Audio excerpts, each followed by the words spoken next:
El viento llegaba afilado desde las montañas Bitter Road, y para cuando Vector Alice cabalgó hasta el asentamiento de Clearwater, el polvo se pegaba a su abrigo como viejos remordimientos. No había planeado tomar una esposa. Venía por madera y semilla, no por votos. Pero allí estaba ella, de pie sola junto a la casa de la iglesia, en un vestido de 3 inviernos fuera de moda y ojos que no ocultaban nada. Ni dolor, ni orgullo, nada. Se llamaba Rosalind Cade, y nadie en Clearwater la quería. Víctor había oído los susurros antes de verla. Que la habían dejado en el altar por un hombre que se fue al oeste. Que sus padres murieron de fiebre el otoño pasado, que no tenía dote, ni familia, ni utilidad para ningún hombre que quisiera construir un futuro. Víctor desmontó despacio, pasando la mano enguantada por el cuello de su caballo. ¿Está el predicador por aquí?, preguntó a un niño que rondaba el pozo. El niño señaló adentro, hacia ella. Víctor entró por las puertas de la capilla y encontró al predicador en el púlpito, Rosalind en el primer banco, manos cruzadas en el regazo. No se volvió cuando él entró. Necesito una licencia matrimonial, dijo Víctor, callado pero firme. El predicador parpadeó, luego miró a Rosalind. Víctor siguió su mirada. ¿Por ella?, preguntó el predicador. Rosalind se volvió entonces. Sus ojos se abrieron un poco, pero no habló. No la conozco, dijo Víctor. Pero la reclamo igual. Rosalind se puso de pie. ¿Por qué?, preguntó. Víctor la miró de verdad. Era delgada pero no débil. Sus manos llevaban trabajo. Sus mejillas estaban hundidas pero su postura era orgullosa. Parecía alguien que había sobrevivido demasiados inviernos sola. Porque sé lo que es ser dejado atrás, dijo. El predicador dudó, pero Rosalind dio un paso adelante y dijo: Me casaré con usted. Firmaron la licencia esa tarde. No hubo beso, ni familia, ni cena. Solo un sendero polvoriento al norte, un carro con provisiones y una mujer en un abrigo de lana delgado junto a un hombre que no hablaba a menos que tuviera que hacerlo. El homestead de Víctor estaba a 30 millas. Había talado la mayoría de los árboles él mismo, construido la cabaña con sus manos. No era mucho, pero resistía el viento y el techo no goteaba. Le mostró la casa sin ceremonia. Hay una sola cama, dijo. Usted la toma. Yo dormiré en el catre. Puedo dormir cerca del fuego, dijo ella. Víctor negó con la cabeza. La cama es suya. Los días llegaron duros y rápidos después de eso. La nieve se derritió en lodo y el río creció. Víctor plantó avena y cebada. Rosalind remendó el techo, partió leña, parchó sus camisas. Nunca preguntó por qué la había tomado. Nunca preguntó nada. Pero trabajaba cada día como si quisiera ganarse el aire que respiraba. Una noche llegó una tormenta. El viento aullaba por las grietas. Víctor encendió el farol y la encontró sentada en el catre, brazos alrededor de las rodillas. ¿Las tormentas la molestan?, preguntó. No, dijo ella. Solo, a veces me pregunto si esto es real. Él se sentó frente a ella. Lo es. ¿Por qué yo? Su voz era baja, no amarga. Porque nadie más la vio, dijo él. Ella levantó la vista. Yo sí. No hablaron más esa noche, pero algo cambió. A la mañana siguiente, ella hizo café y esperó a que él se sentara antes de servirle su taza. Pasaron semanas. La primavera calentó la tierra. Hablaron más, rieron a veces. Él le mostró cómo ensillar un caballo. Ella le enseñó cómo hacer pan de maíz sin quemarlo. Una mañana, mientras Víctor arrastraba piedra del arroyo, Rosalind llegó corriendo por el sendero. Hay un niño, dijo sin aliento. 2. Cerca del granero. Víctor dejó caer la cuerda. Juntos encontraron a los niños, uno apenas caminaba, el otro quizás de 8 o 9. Ambos estaban flacos, cubiertos de polvo y hollín. El mayor se puso delante del pequeño. Soy Rylan, dijo. Esta es mi hermanita Ruthie. Nuestra Ma y Pou se quemaron en la cabaña al sur de aquí. Intenté arrastrarla, pero... Ruthie se aferró a su pierna. Víctor se arrodilló.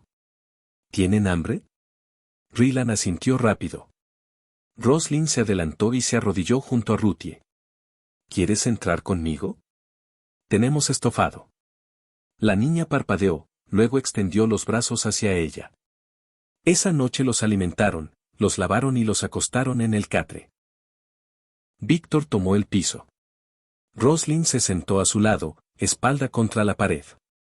No tienen a nadie, susurró. Entonces se quedan, dijo Víctor. Roslyn lo miró, ojos abiertos con algo suave y profundo. ¿Lo dice en serio? Lo digo, los días llegaron duros y rápidos después de la boda. La nieve se derritió en lodo y el río creció. Víctor plantó avena y cebada. Roslyn remendó el techo, partió leña, parchó sus camisas. Nunca preguntó por qué la había tomado. Nunca preguntó nada. Pero trabajaba cada día como si quisiera ganarse el aire que respiraba. Una noche llegó una tormenta. El viento aullaba por las grietas. Víctor encendió el farol y la encontró sentada en el catre, brazos alrededor de las rodillas. ¿Las tormentas la molestan? Preguntó. No, dijo ella. Solo, a veces me pregunto si esto es real. Él se sentó frente a ella. Lo es. ¿Por qué yo? Su voz era baja, no amarga. Porque nadie más la vio, dijo él. Ella levantó la vista. Yo sí.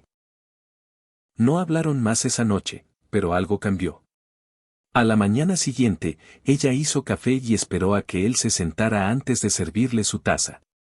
Pasaron semanas. La primavera calentó la tierra. Hablaron más, rieron a veces. Él le mostró cómo ensillar un caballo. Ella le enseñó cómo hacer pan de maíz sin quemarlo. Una mañana, mientras Víctor arrastraba piedra del arroyo, Roslyn llegó corriendo por el sendero. Hay un niño, dijo sin aliento. 2. Cerca del granero. Víctor dejó caer la cuerda. Juntos encontraron a los niños, uno apenas caminaba, el otro quizás de 8 o 9. Ambos estaban flacos, cubiertos de polvo y hollín. El mayor se puso delante del pequeño. Soy Rylan, dijo. Esta es mi hermanita Ruthie. Nuestra Ma y Pou se quemaron en la cabaña al sur de aquí. Intenté arrastrarla, pero... Ruthie se aferró a su pierna. Víctor se arrodilló. ¿Tienen hambre? Rylan asintió rápido. Roslyn se adelantó y se arrodilló junto a Ruthie. ¿Quieres entrar conmigo? Tenemos estofado. La niña parpadeó, luego extendió los brazos hacia ella. Esa noche los alimentaron, los lavaron y los acostaron en el catre. Víctor tomó el piso. Roslyn se sentó a su lado, espalda contra la pared. No tienen a nadie, susurró. Entonces se quedan, dijo Víctor. Roslyn lo miró, ojos abiertos con algo suave y profundo. ¿Lo dice en serio? Lo digo. Los días siguientes fueron de adaptación callada. Rylan seguía a Víctor como sombra, aprendiendo a clavar postes y revisar trampas. Ruthie se pegaba a las faldas de Roslyn, llamándola señora al principio, luego Rousy cuando nadie corregía. Roslyn cosía ropa de sacos de harina, les enseñaba letras con un palo en la tierra, les cantaba nanas que había aprendido de su propia madre. Víctor observaba desde la puerta del granero. No decía nada, pero cada noche dejaba una flor silvestre fresca en la mesa junto al plato de Roslyn. Ella nunca la mencionaba. Solo la ponía en un vaso con agua y la dejaba allí hasta que se marchitaba. Una tarde, mientras Roslyn molía maíz para tortillas, Víctor entró con un corte profundo en la palma. Una sierra vieja lo había atrapado mientras cortaba ramas. Roslyn dejó el molcajete y tomó su mano sin preguntar. Siéntese, dijo. Víctor obedeció, sorprendido pero sin protestar. Ella limpió la herida con agua hervida, aplicó un ungüento que encontró en la alacena y la envolvió con tela limpia. No se mueva, ordenó cuando él intentó levantarse. Víctor levantó una ceja pero se quedó quieto. Cuando terminó, Roslyn se sentó frente a él. ¿Por qué no usa guantes?, preguntó. Los uso, dijo él. A veces. Ella negó con la cabeza. Siempre dice a veces. Víctor sonrió apenas. Tal vez debería decir siempre de ahora en adelante. Roslyn sostuvo su mirada un segundo más de lo necesario. Tal vez sí. Esa noche, después de la cena, se sentaron en el porche. El cielo estaba despejado, las estrellas tan brillantes que parecían al alcance de la mano. Rylan y Ruthie dormían adentro. El silencio entre ellos era cómodo, lleno de cosas no dichas pero entendidas. ¿Alguna vez pensó en casarse de verdad?, preguntó Roslyn de repente. Víctor tardó en responder. Una vez, dijo al fin. Antes de venir aquí. Ella se quedó en el este. Dijo que no podía esperar a un hombre que tal vez no volviera. ¿Y después? Después, no parecía importante, respondió. O tal vez no creía merecerlo. Roslyn miró las estrellas. Yo tampoco creía merecerlo, dijo en voz baja. Después de que me dejaran en el altar, pensé que eso era todo lo que iba a tener. Rechazo. Silencio. Nadie que me viera como persona. Víctor giró la cabeza hacia ella. Aquí la veo como persona, dijo simplemente. Como alguien fuerte. Como alguien que merece más que lo que le dieron. Roslyn sintió calor subirle al rostro. ¿Y si me quedo?, preguntó casi en un susurro. ¿Seguiría viéndome así? Víctor la miró largo rato. Seguiría viéndola mejor cada día, respondió. Ella no dijo nada más. No hacía falta. Pero cuando entró a dormir esa noche, dejó la puerta entreabierta. No por descuido. Por invitación silenciosa. Víctor no entró. Pero tampoco cerró la puerta. Y en esa pequeña rendija quedó la promesa de algo que ninguno de los dos había esperado encontrar, y si el mayor miedo no fuera perderlo todo, sino creer que nunca volvería. ¿Y si la persona que más te impide sanar eres tú mismo? Roslyn Cade y Dexter Wallace vivieron años con esa pregunta clavada en el pecho. Y lo que hicieron con ella no solo salvó una cabaña, salvó 2 vidas enteras y cambió una montaña para siempre. Décadas pasaron sobre Montana como nieve que cae suave y luego se derrite para dar paso a nueva vida. La cabaña de Víctor siguió creciendo. Nadie del mundo de abajo la encontraba por casualidad. Los rumores se convirtieron en leyendas, la mujer que llegó rechazada y sin nada y terminó sosteniendo todo, el hombre solitario que reclamó a una esposa que nadie quería, y encontró el hogar que nunca supo que le faltaba. Dentro de la cabaña, el espacio se agrandó. Se añadieron alas con manos pacientes, una pequeña biblioteca para los libros que Roslyn seguía trayendo de Clearwater cuando bajaban al pueblo, un rincón cálido con estufa de leña para tener verduras todo el año, cuartos para niños que llegaron poco a poco. Roslyn dio a luz a su primer hijo en primavera, cuando la nieve se derretía y los arroyos cantaban. Lo llamaron Elías, por el predicador que había pronunciado sus votos simples. 2 años después llegó una niña, Clara, con ojos como los de su madre y una curiosidad que llenaba la cabaña de preguntas. Luego vinieron mellizos, Samuel y Emma, que corrían por senderos nevados y aprendían a leer el cielo antes que las letras. Víctor les enseñó lo que la montaña le había enseñado, a leer el viento en los pinos, a encontrar agua bajo la nieve, a construir con madera que no cede. Roslyn les enseñó lo que trajo de su vida anterior. Palabras que curan, historias que dan esperanza, la certeza de que las cosas rotas se pueden reconstruir, si estás dispuesto a intentarlo con paciencia. La cabaña se llenó de risas, de dibujos pegados en las paredes de tronco, de música que Roslyn tocaba en una vieja guitarra que Víctor había guardado desde su juventud. Los niños crecieron fuertes, curiosos, amados. Nunca conocieron hambre ni miedo de abandono. Supieron desde pequeños que tenían padres que eligieron quedarse, que construyeron refugio no solo con troncos y pieles, sino con decisiones diarias. Una tarde de otoño, cuando los niños ya eran jóvenes y ayudaban a cortar leña y revisar trampas, Roslyn y Víctor subieron a la cresta sobre el valle.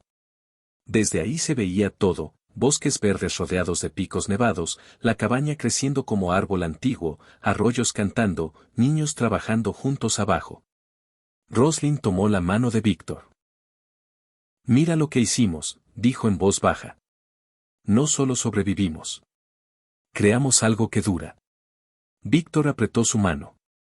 «Cuando te reclamé en esa iglesia hace 30 años sin conocerte, pensé que solo te estaba dando un lugar donde nadie te rechazaría. No imaginé que terminaríamos reconstruyéndonos el uno al otro». Ella sonrió, ojos brillantes. «Y yo pensé que solo buscaba no desaparecer. Resultó que encontré un hogar y a la persona con quien quería compartirlo». Abajo, Elías enseñaba a Clara a tallar madera para una trampa nueva. Samuel y Emma discutían riendo sobre la mejor forma de plantar semillas de invierno. La cabaña respiraba viva, fuerte, como el lazo que Roslyn y Víctor habían tejido día a día, callado, sólido, inquebrantable. Víctor miró el horizonte. «Algún día los niños preguntarán por qué llegamos aquí. ¿Qué les diremos?» Roslyn apoyó la cabeza en su hombro. «Les diremos la verdad. Que a veces un hombre reclama a una mujer que nadie quiere y eso la lleva al lugar correcto. Que 3 días pueden cambiar una vida entera. Que el mayor tesoro no está enterrado en la montaña ni en las pieles, está en aprender a perdonarte cuando fallas, en elegir quedarte cuando todo te dice que huyas, y en entender que las cosas rotas, incluyéndote a ti mismo, todavía pueden ser útiles, si decides reconstruirlas con paciencia». Se quedaron ahí un rato más, mirando la cabaña que habían hecho hogar. El sol bajó despacio, tiñendo todo de dorado y violeta. Abajo, las risas de los niños subieron con el viento suave. La cabaña esperaba con luz cálida en las ventanas. Roslyn apretó la mano de Víctor. «Gracias por verme cuando nadie más lo hacía». «Y gracias a ti», respondió él, «por quedarte cuando pudiste irte. Y por enseñarme que el peor castigo no es lo que te hace el mundo, sino lo que te haces tú mismo cuando te niegas a soltar la culpa». Y así, la mujer que llegó rechazada y sin nada, y el hombre que la reclamó sin conocerla, terminaron construyendo algo eterno. Una familia que creció fuerte entre los pinos, un hogar que la montaña guardó celosamente, un amor que demostró que a veces lo más valioso del viejo oeste no era oro ni tierra, sino 2 personas que eligieron reconstruirse mutuamente, día tras día, hasta que lo perdido ya no pudo tocarlos nunca más. Lección final que puedes llevarte hoy mismo. Lo perdido no siempre regresa igual, pero sí puede volver de una forma mejor. Perdonarte no significa borrar el pasado. Significa decidir que tu vida vale la pena seguir vivida, aunque hayas fallado antes. Porque mientras sigas respirando, sigues teniendo tiempo de hacer algo bueno con lo que te queda. Y a veces, la persona que más necesita tu paciencia, eres tú mismo. Fin absoluto de la historia.